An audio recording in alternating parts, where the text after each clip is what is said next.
Saudara ahli pidana Mahrus Ali dalam persidangan menyebut dalam delik turut serta pelaku dibagi menjadi dua, yakni orang yang membuat dan orang yang membantu. Ahli juga menjelaskan soal 4 kriteria kondisi pelaku dalam penyertaan tindak pidana. Pasal tentang deal naming, ya, itu kan status keterlibatan seseorang dalam delik penyertaan itu ada dua. Satu sebagai dader, pembuat, dan satu sebagai medeplechter, pembantu.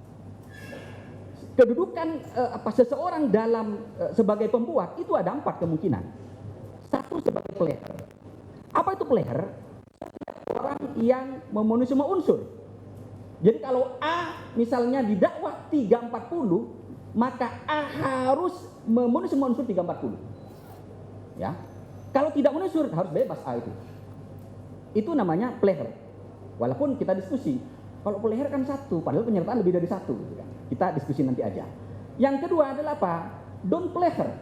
Orang yang menyuruh lakukan orang lain melakukan kejahatan. Di sini ada aktor intelektualis, ada aktor materialis. Ada orang yang menyuruh, ada orang yang melaksanakan suruhan. Orang yang disuruh itu alat, boneka, maka dia kena pasal 44 KUHP. Orang yang tidak mampu bertanggung jawab. Sehingga dalam konteks menyuruh, yang bisa dimintai pertanggungjawaban adalah orang yang menyuruh. Ya, bentuk suruhan tidak limitatif, terserah saja. Ya kan? Yang ketiga apa? Medepleher, orang yang turut serta dengan orang lain melakukan kejahatan. Ketika dalam suatu dakwaan jaksa menggunakan menjunturkan delik pokoknya dengan pasal 55 ayat 1 KUHP, terutama medepleher, maka ini menurut saya itu berat pembuktiannya. Kenapa berat? Karena dia harus ada apa? Double intention, double offset, kesengajaan yang bersifat ganda. Artinya apa? Saya kasih contoh begini. Kalau ada A, B, C, ya, ini ingin didakwa pasal 340, maka antara A, B, dan C itu sudah harus ada meeting of mind.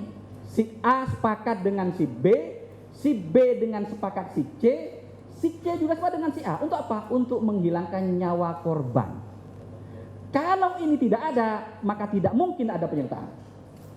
Karena dia termasuk kesengajaan yang pertama, maka permulaan mengatakan ini namanya subjective unrehmative element.